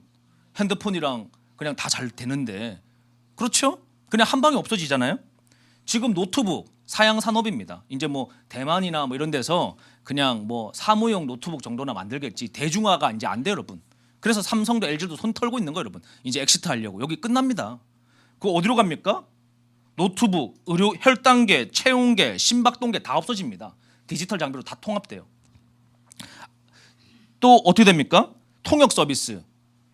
뭐 이거는 그냥 AI가 여러분이 많이 쓸수록 이제 이 정확도가 높아지기 때문에 시간의 문제지. 이거 다 통역 서비스 되죠? 이어폰도 사라져. 골밀도 이 안경 자체가 뒤에서 골에다가 그냥 바로 메시지 넣어줍니다. 이미 뭐 그런 기술 다 있죠? 건설 현장의 측정 장비들 다 사라집니다. 이걸로 그냥 다운로드 받는 거예요, 여러분. 우리 어플 다운받듯이. 아, 내가 포크레인 기사인데 내가 이 작업을 하는데 어디서부터 어디까지 측정하는 구간을 그냥 이걸로 하면 그냥 누가 좌표 들고 팻말 들고 안 서 있어도 그냥 그대로 그려줘. 아파트 짓는데 토목 사업에 지금 AR 장비들 이 스마트 글래스 활용해 가지고 다 하고 있습니다. 건설 현장의 위험한 일들 이걸로 같이 해 가지고 이미 하는 그러니까 아주 고가 비즈니스 기술 산업도 일로 다 들어가요, 여러분. 이거 딱 들어오잖아요, 여러분. 350조 시장 그냥 먹힙니다. 그러니까 미래 산업은 미래를 향해서 이미 다 하고 유대인들 뭐 하냐? 13세 때부터 이런 거 공부하고 있는 거예요, 여러분. 아빠하고. 그리고 10년 후에 야 스마트 글래스 시장, 헬스케어 시장, 웨어러블 시장 이거 무조건 세계의 압도적인 시장 700조 시장 열리는구나. 그래놓고 13세 때 이 주식 사놓고 기다린다니까 여러분 복리로. 그런데 우리 한국인들은 그냥 여러분 당하는 거 이러니 뭐 어떻게 여러분 세계에서 경쟁이 됩니까? 어떻게 경쟁이 돼요? 이런 시대로 팍팍팍팍 넘어가는데 제가 뭐 헬스케어 주식 사라는 얘기가 아니고 여러분들은 어떻게 인생의 역청을 바르실 거냐고 여러분. 스마트 글래스 끼고 어떻게 신앙생활 하겠냐 말이에요. 그 여기 어르신들이야 그래도 믿음에 연륜이 있으니까 그래도 나는 믿음 생활 한다. 그래도 여러분 사실은 보세요. 우리 아버지 때가 저는 아이폰 이런 거 처음 나올 때 야, 어르신들이 이거 쓸 수 있을까 싶었는데 여러분 막 어디 노인정 가가지고 막 유튜브 뭐 배우는 거 막 다 하더니 우리보다 더 잘해 여러분. 젊은 사람들보다 똑같이 여러분 이제 이 스마트 글래스 나오잖아요 여러분. 초창기 때 시장 적응할 때야 조금 부자연스럽겠지만 이제 여러분 막 별별 이 다 됩니다.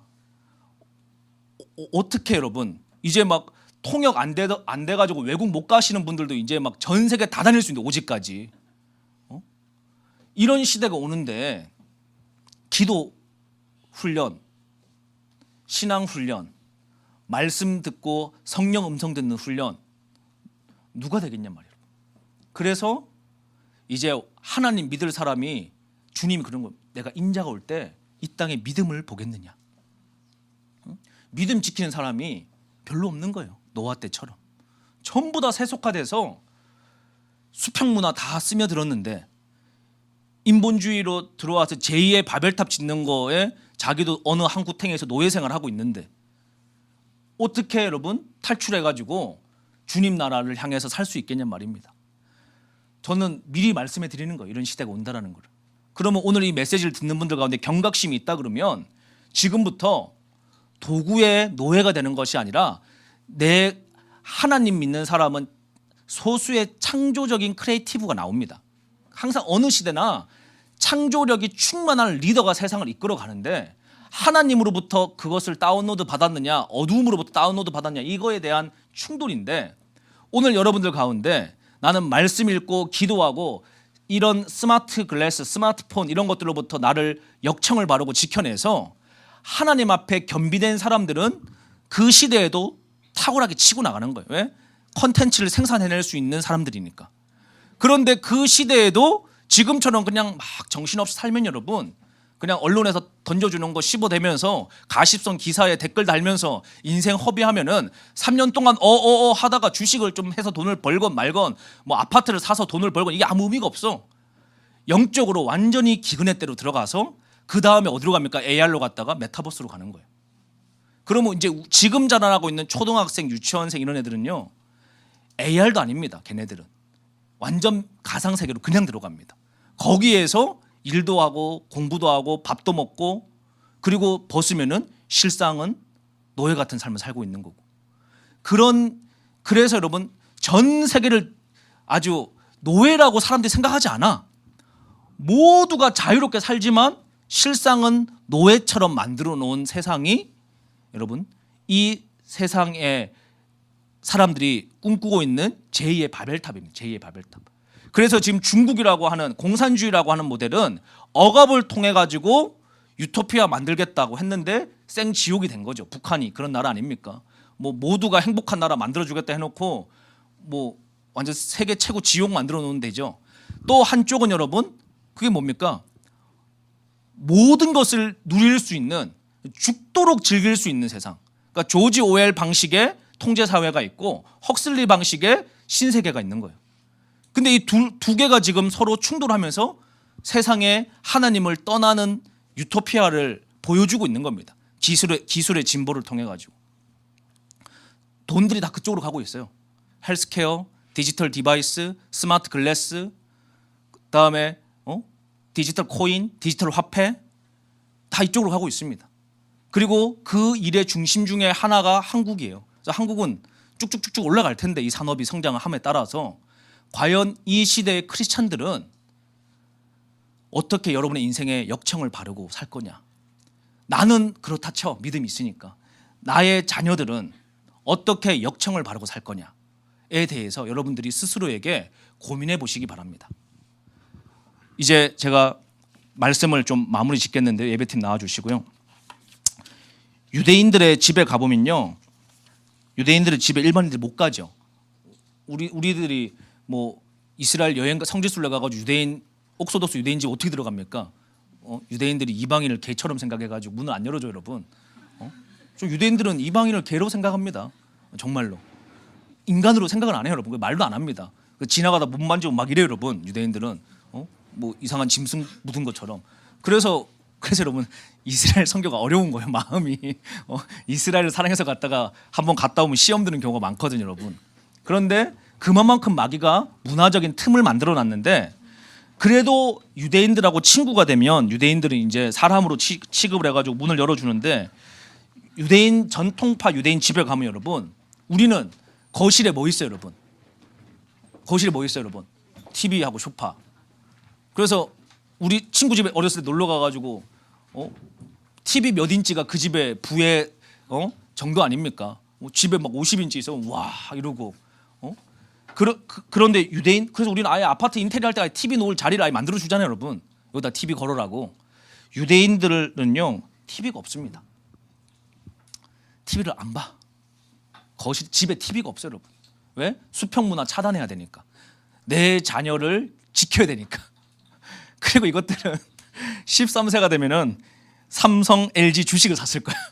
전 세계가 TV를 사니까. 응? 우리는 TV를 사고 할부해가지고 유대인들은 TV 만드는 회사 주식을 사. 유대인들 TV가 없습니다. 그리고 자녀의 신앙 교육을요, 교회에다가 위탁하지 않습니다. 누가 책임지느냐? 아빠가 자녀를 신앙화하는 책임자예요. 그래서 유대인들은, 전통파 유대인들은요, 일주일에 3번 자녀를 성경 공부를 시킵니다. 가정예배 이런 게 아니고 별도로 성경을, 과외 수업, 우리 영어 수업 과외 선생님이 하고 주 3회 영어 수업 뭐 하듯이, 아빠가 뭐 목회자라서 그런 게 아니라 정통파 유대인들은 자녀를 9명 10명씩 놓고 일주일에 3회 아빠가 토라를 가르쳐요, 여러분. 그리고 지금도 여러분 정통파 유대인들은요, 남녀 평등 시대 아니에요, 여러분. 샤밧 때 아내가 남편 앞에 무릎 꿇습니다. 무릎을 꿇어요. 여러분 보고 지금 제가 남편한테 무릎 꿇으면 꿇겠어요, 여러분? 내가 그 인간 앞에 왜 무릎을 꿇어 이러지? 내가 뭐 잘못했어?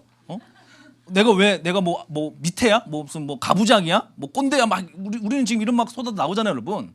억한 심정이. 그런데 정통파 유대인들은 왜 그럴까요? 남편이 제사장이라고 인정하는 거, 성경의 권위 앞에. 그래서 아내가 무릎 꿇습니다. 남편은 뭐 목사님이라서가 아니에요, 여러분. 남편은요, 아내의 머리 위에 손을 얹고 축복 기도를 합니다. 뭐 유대인이라고 부부 싸움 안 하겠습니까? 부부 싸움 해도 샤밧 때는 무릎 꿇어야 돼. 그게 자기네들의 율례니까. 무릎 꿇고 축복 기도, 막 남편이 해주고 싶겠어. 좀 전에 싸웠는데 그래도 해야 돼, 여러분. 이게 뭐냐? 여러분, 우리가요, 주일날이 하나님을 위해 있는 것 같죠? 주일 성수. 아닙니다. 예배가 있었기 때문에 내 믿음이 지켜지는 거예요. 우리가 코로나 때 통과해보면서 느끼잖아요. 우리가 무슨 하나님 믿으니까 하나님 위해 가지고 우리가 교회 가는 것 같죠? 아니에요, 여러분. 주님께서 너희를 위해서 만들어준 거예요. 우리를 위해서. 너희 신앙 지키라고. 아무리 뭐 교회 어쩌고 저쩌고 여러분 뭐 욕하고 해도요, 예? 교회가 있기 때문에 믿음 지켜지는 겁니다. 그리고 인간이 있는 교회는 주님 오실 때까지 연약할 수밖에 없어요, 여러분. 그래서 사랑하는 거 훈련하라고 만들어 놓은 거예요, 여러분. 나도 완벽하지 않은데 뭐 담임 목사님이 어떻게 완벽해요, 여러분. 다 인간은 연약한 죄인인데. 아니, 그래서 제가 얘기했잖아요. 모세도 여자 문제 있었고 다윗도 여자 문제 있었고 다 연약함이 다 있는 거, 인간은. 그럼에도 불구하고 하나님이 하나님 일을 하고 가시는 거예요. 연약한 인간 가운데. 왜? 그래서 십자가가 필요한 거예요, 모든 사람에게. 그런데 주일날 예배를 왜 줬느냐? 우리를 위해서 준 거예요, 여러분. 그러니까 주일이 우리를 지켜주는 거예요, 믿음을. 왜? 뭐 싫어도 가야 되니까, 예배하러. 그 가다 보면 은혜 받으니까, 마음 준비 안 됐는데도. 그러면 하나님이 또 새롭게 해주시니까. 그래서 우리가 항상 뭐 성령 충만해서 교회 갑니까, 여러분? 어떤 날은 부부싸움하고 차에서도 가는 사람도 있을 거예요, 여러분. 그래도 앉아있다 보면은 마음이 풀어지고 다시 은혜를 받게 되고 하나님이 나한테 하시는 말씀처럼 느껴지고, 그러다 보면 또 한 주를 살게 되고, 막 철야기도 안 가고 싶어. 그래도 가서 앉아있다 보면은 기도하게 되고, 나는 기도가 안 되는데 여권사님이 하도 막 불을 질러대가지고 불 받아가지고 나도 10분간 하게 되고, 그렇게 하면서 믿음이 지켜진단 말이에요. 유대인들도 마찬가지입니다. 바로 여러분, TV 없죠. 집에서 자녀한테 아빠가 안 하고 싶지, 어떤 날은 피곤해서. 근데 해야 돼. 이거 안 하면 안 되니까. 그러니까 이걸 하다 보니까 가정이 지켜지는 거예요. 이게 역청이에요, 역청. 세상 세속화를 막아내는. 얘네들 뭘로 하느냐? 잠언 31장 28절로 30절을, 이 잠언이 이게 샤밧 때 하는 거거든요. 유대인들 가정예배 때 우리로 치면은 앞부분에 이런 거 하는 겁니다. 우리 뭐 아이들 여러분, 아빠가 돈 벌어다 주는 거 감사하게, 뭐 속으로야 철들면 생각하겠지만 당연하게 생각하잖아. 아빠가 뭐 학비 대주고 집 사주고 하는 거를. 그런데 이 잠언 말씀 매주 반복하거든요. 앞구절은 뭐냐? 아빠 한 주 동안 수고해가지고 우리한테 먹을 양식을 주시고 잠자리를 제공해 준 거에 대해서 감사를 표하는 자녀들이. 요 28절부터는 뭐냐? 끝나는 거예요. 보세요. 다 한번 읽어보세요. 시작. 28절. 그의 자식들이 일어나 감사하며 그의 남편, 이제 남편이 칭찬하는 겁니다. 남편은 칭찬하기를. 우리나라 전통적인 문화가 아내 칭찬하면 돼요, 안 돼요, 여러분? 그건 팔불출이라 그러잖아. 그런데 유대인들의 이 하나님이 주신 방식 보세요. 29절 한번 읽어보세요. 시작. 덕행 있는 여자가 많으나 그대는 모든 여자보다 뛰어나다 하느니라. 고운 것도 거짓되고 아름다운 것도 헛되나 오직 여호와를 경외하는 여자는 칭찬을 받을 것이라. 남편이 아내한테 이렇게 얘기하는 거예요, 여러분. 자녀들 앞에서. 이 축복기도 축복, 남편이 아내에게. 그리고 자녀들이 무릎 꿇습니다. 아빠가 축복해 주는 거예요. 이거를 여러분, 아빠는 또 할아버지한테 가서 또 무릎 꿇고 축복기도 받아. 이 3대가 같은 토라 안에 정렬이 됩니다. 그리고 유대인 회당의 랍비는 뭘 하느냐? 이번 주간에 유대인의 절기는 유대인들의 절기 아닌 사실은 여호와의 절기란 말이에요. 우리 모든 믿는 사람에게 하나님 주신 하나님의 시간표. 하나님의 역사를 운행하는. 딱 봄이 되니까 꽃이 피잖아요, 여러분. 그와 같이 하나님의 카이로스의 시간을 운행하시는 유월절, 초막절 이런 절기를 통해서 예수 그리스도의 재림까지를 준비하게 하는 하나님의 설계 모형이 그려져 있는 게 여호와의 절기인데 우리가 여러분 이거 다 까먹은 거예요. 이대로 안 사는 거야. 그 토라 포션이 뭐냐? 유대인들이 갖고 있는 그 말씀의 절기 가운데 이번 주에 읽어야 될 말씀을 같이 읽고 자녀들에게 지켜 행하게 하는 거예요. 그러니까 이 믿음이 38대 손, 42대 손까지 유지가 되는데 우리는 이벤트만 하는 거예요. 이벤트만. 열심히 이벤트해 여러분. 이벤트 하면은 끝이야 여러분. 해산하고 나면 남는 게 없어. 여름 수련회 열심히 해. 이벤트. 끝나. 겨울 수련회 열심히 해. 끝나. 물론 여러분 다 저도 그런 은혜가 양분이 돼가지고 우리가 다 믿음 생활 하는 거지만 그걸로는 자녀 제자화 안 됩니다. 다음 세대로 선교 유업을 못 갑니다. 그래서 우리가 이제 이런 AR 시대가 오는데 한국이 여기에 선두주자 국가이기 때문에 전 세계에서 제일 빨리 오픈될 거란 말이에요. 한국이 테스트 마켓이라서 또 리딩하는 국가고 세계에서. 그때 저와 여러분들이 내 인생에 어떻게 역청을 바를 것인가에 대한 거룩한 습관을 지금부터 훈련하지 않으면은 여러분 다 휩쓸립니다. 다 휩쓸려요. 믿음 못 지킵니다. 이 시대에. 스마트 글래스 끼고 어떻게 성령 음성 듣습니까? 지금 핸드폰 갖고도 기도 생활 못 하는데. 그래서 여러분 지금부터 훈련하셔야 돼요. 아주 명확한 진리는요. 아주 심플합니다. 간단해요. 그리고 그것을 반복하는 사람만 성과를 내는 겁니다. 특별한 게 없어요. 지금부터라도 여러분 저녁 시간에 뭐 7시 7 to 7 너무 힘들면은 9 to 7이라도 하시고 10 to 7이라도 하시고 어쨌든 핸드폰으로부터 멀어져서 하나님과 가까이 가는 시간을 갖고 지금부터 영적 근력 키우셔야 돼요.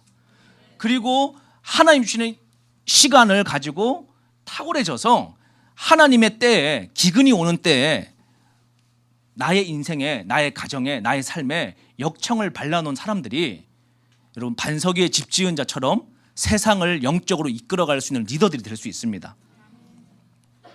여러분들은 그러한 영적으로 준비된 자들이 될 수 있기를 축복해 드리겠습니다. 하실 수 있겠습니까? 제가 믿기로 하나님께서 이 시대에 정말 한국에 여러분 그 탁월한 창조력을 가진 지도자들을 준비시키는 시기라고 저는 믿습니다. 우리가 여러분 이렇게 예수님 믿고 이렇게 막 핸드폰도 내려놓고 막 책 읽고 새벽 기도 가서 교회에서 기도실에서 막 씨름하고 막 이렇게 막 살다가도 여러분 어느 날 원수의 공격 하나 탁 맞으면 현타 올 때가 있어요. 아우씨 내가 뭐 하고 있는 거지 이게? 막 그냥 난 막 열심히 막 했는데 어느 날 막 직장 동료가 막 주식해가지고 막 500% 벌었대. 그러면 나는 막 기도실에서 지금 막 헤매고 있는데 씨 내가 목욕기도에 잘못 들어가가지고 지금 인생 꼬이고 있는 거 아닌가? 막 이런 마귀의 현타. 뭐 오랜만에 막 동문회 만났어. 나보다 찌질했던 애가 막 더 잘 나가. 막 얼굴 다 뜯어 고쳐가지고. 그러면 막 나도 뭐 해야 되는 거 아닌가? 막 이런 세속화가 막 밀려옵니다. 청년들의 때 특히나 더 그렇죠.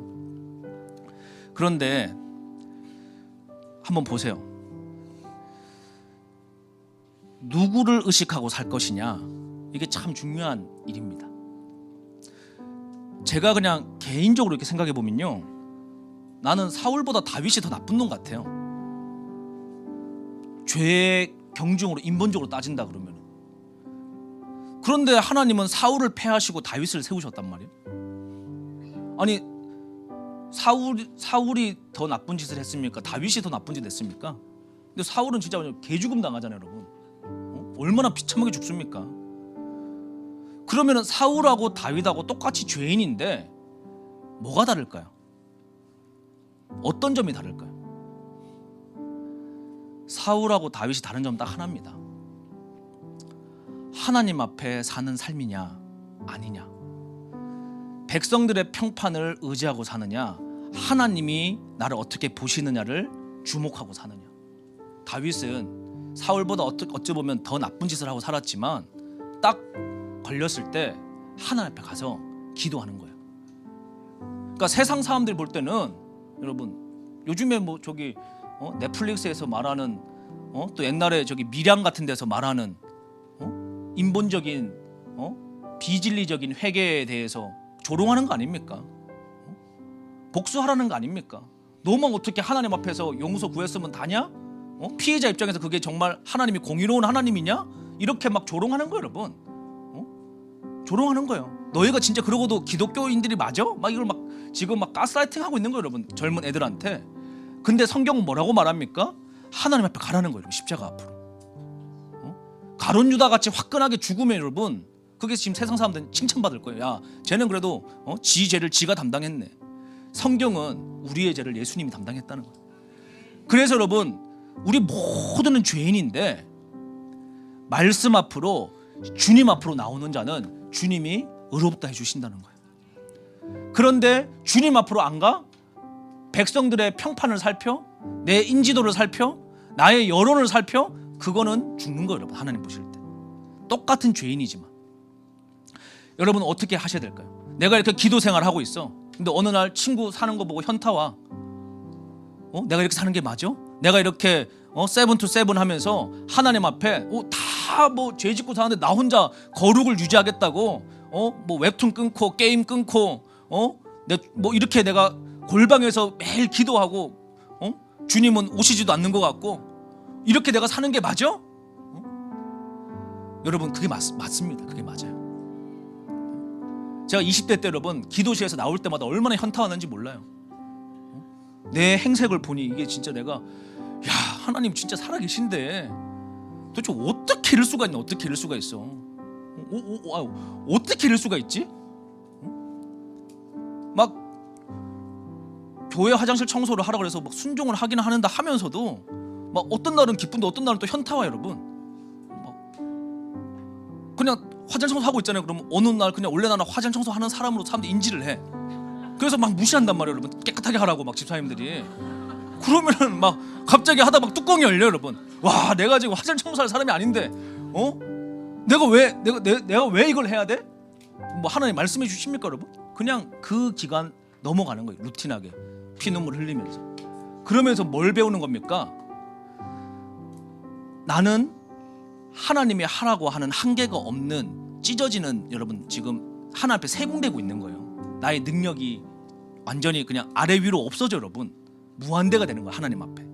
하나님이 그래서 낮추시고 깨트리시고 훈련하시고 여러분 막 멸시천대 당하게 하시고. 근데 그 시간 그냥 통과하는 거예요. 누가 뭐라든지. 왜? 나는 뭐 저 사람이 나 어떻게 보는지 아무 상관없어. 저 사람 나 모르잖아. 하나님이 나를 아시잖아. 하나님만 나는 확인도장 찍으면 끝이야. 여러분 우리는 친구들하고 경쟁하고 또래들하고 경쟁하고 하는 거 아닙니다. 하나님 앞에 코람대오의 삶을 사는 거예요. 그냥. 하나님만 나 아시면 돼. 내가 지금은 또 여러분 뭐 하나님 앞에 잘 돼가지고 세상적으로 성공하고 그런 거 아닙니다. 하나님의 길은요 그냥 하나님이 부르심의 길을 걸어가는 거예요. 근데 분명한 건요 하나님이 공급하세요. 이 얘기하고 마치겠습니다. 기도하고. 제가 어저께 이렇게 뭐 애들을 하교를 시켜야 돼가지고 애들 이제 대안학교 가가지고 데리고 갔는데 성령님께서 마음에 갑자기 막 누구를 기도하게 하시는 거예요. 그냥 막 입에서 계속 갑자기 막 기도가 나와. 나 신경도 안 쓰고 있는데. 그리고 얼마를 주라는 거예요, 여러분. 그래서 제가 뭐 그냥 여러분 전화해가지고 뭐 돈 주고 그럴 수 없잖아요, 여러분. 이상한 사람들이지. 그래서 제가 계속 기도하면서 하나님 정말 그렇습니까? 정말 그렇습니까? 정말 하나님이 하시라고 하는 겁니까? 막 너무 다급하게 야 빨리 전화해가지고 돈 주라는 거예요. 그래서 뭐 뭔 일 있냐고 전화해봤어요. 근데 말을 안 해. 뭐 돈 필요하냐고 갑자기. 왜 그러냐? 그래서 아니 뭐 나 갑자기 성령님이 이렇게 돈 주라 그러는데 내가 뭐 사정을 알아야지 내가 줄 거 아니냐. 그래서 딱 보니까 사연을 들어보니까 정말 딱 그 필요한 금액이었던 거예요. 입금을 해줬죠. 제 개인 돈으로 얼마를. 큰 돈 아니지만. 그런데 보세요 여러분, 받은 사람도 뭐 부탁할 수 있거든요 여러분. 근데 기도실에서 주님 앞에 기도하고 있고 나는 그냥 애들 학교하고 있는데 성령님이 나한테 입금해 주라고 막 마음을 주시고 나는 확인해가지고 진짜 필요하네 그러고 보내주고 나서 조용히 집에 저녁에 이렇게 기도하는데 야 진짜 네, 이런 거를 여러분 간증하면 책이 10권도 넘습니다. 하루에 여러분 4-5번씩 막 이런 은혜가 막 이런 막 일들이 막 다 터져 여러분. 뭐 너무 그냥 그래서 그냥 염려라는 걸 할 수가 없는 거 여러분. 무조건 그냥 감사하는 거예요. 정말 신기한 게 아니라 여러분, 하나님이 불꽃 같은 눈동자로 믿음으로 걸어가잖아요. 믿음으로 하나님 채우십니다. 사람한테 아쉬운 소리 여러분 절대 안 돼요. 여러분 사람한테 가서 아쉬운 소리 해봐야 수문만 당해. 하나님 앞에 가서 엎드리잖아요 여러분. 주님이 다 공급하셔. 하나님은 그걸 보시는 거예요. 너가 나를 의지하는지를 보시는 거예요. 구약 모세오경 통해서 뭐 얘기하는 거예요? 너가 나를 경외하는지, 나의 말씀을 지키려고 하는지, 나를 예배하는지 내가 그걸 너 달아보겠다. 지금도 마찬가지입니다. 지금도 마찬가지. 제가 여러분 사역하다가 요새 뭐 과로해가지고 어금니가 빠져가지고 지금 하여튼 이가 빠졌어요. 이가 쉬어야 되는데 하여튼 이가 빠져가지고 지금 이가 없어서 잇몸으로 살고 있는데 이쪽 이가 이제 빠지니까 뭐 음식 먹기가 너무 괴롭잖아요. 불편하고. 그런데 하여튼 기가 막히게 어저께 이제 애기들 학교시키면서 뭐 잠깐 슈퍼 가고 싶다 해서 가는데 이제 막 우리 동네 반찬 가게가 뭐 자꾸 가면 막 주시니까 내가 미안해가지고 이제 웬만하면 그냥 잘 안 가려고 그러는데 어저께도 주차할 데가 없어가지고 조금 가까이 되고 이제 고개를 이렇게 하고 빨리 지나갔어요. 애기들 데리고. 그런데 또 집사님이 어떻게 본 거야 제 뒤통수를. 그래가지고 막 왜 안 오냐고 막 불러서 끌려 들어갔어요. 들어가가지고 남은 반찬을 주시는데 그냥 참 그냥 하나님이 다 이렇게 우리를 살피시고 보살펴 주시고 그냥 공급해 주시고 이게 여러분 뭐 특별한 사람에게 그런 게 아닙니다. 주님 뜻대로 살면 주님이 진짜 공급해 주신다니까요. 제가 풀타임 사역자 돼서 그런 게 아니에요 여러분. 하나님은 믿는 자에게 책임져 주세요. 그러니까 여러분의 미래를 염려하지 말란 말이에요. 걱정하지 말란 말이에요. 이게 옳은 방향이면 keep going 하세요 여러분. 말씀 앞으로 가시고 핸드폰을 내려놓으시고 산책하러 가시고 기도실로 가시고 말씀에 순종하며 사시고 여러분 그 길을 쭉 가시면요 마침내 삽니다. 노아가 방주 만들면서 언제 비 오냐고 맨날 따진 게 아니에요 여러분. 그냥 지루해도 맨날 나무 캐가지고 역청 바르고 주변에서 조롱해도 그 사람은 방주 짓는 삶을 산 거예요. 풍랑 오니까 식구가 다 구원을 받는 거예요. 마찬가지로 지금 여러분의 직장 동료나 주변의 친구들이 조롱한다 할지라도 전혀 신경 쓸 필요 없어요 여러분. 주님만 보고 가시면 그 길에 여러분 구원의 길이 있습니다. 기쁨의 길이 있습니다. 생명의 길이 있습니다. 신실하신 하나님의 길이 있습니다. 제가 혼자 어저께도 밤에 찬양을 부르는 여러분 신실하신 신실하신 하나님 이게 음정이 이탈됐지만 하여튼 그런 찬양이 있어요 여러분. 얼마나 하나님이 신실하신지 모릅니다. 여러분 그 신실하신 하나님 기대하시면서 여러분 그릇을 키우셔서 이제 수직 선교와 수평 선교를 우리 시대는 한 방에 다 해야 됩니다. 우리가 마지막 주자기 때문에. 그래서 우리는 여러분 옆집에다 복음 전하고 우리 망하는 거 할 시간이 없어요 여러분. 이 나라 전체를 복음화시키고 그리고 여러분 열방을 복음화시켜서 주님 오시는 그날에 거룩한 신부들로 저와 여러분이 준비될 수 있기를 축복해 드립니다. 우리 한번 주님 앞에 기도하기 원하는데요. 주님, 그래서 오늘 나의 삶에 역청을 바르기로 결단합니다. 세상이 들어오는 소리들을 차단하기로 원합니다. 주여, 세상의 문화들을 내가 끊기를 원합니다. 주여, 말씀과 기도 앞에 거룩한 루틴을 살아가게 하여 주시옵소서. 우리 한번 주여 불고 기도하며 나아갑시다. 주여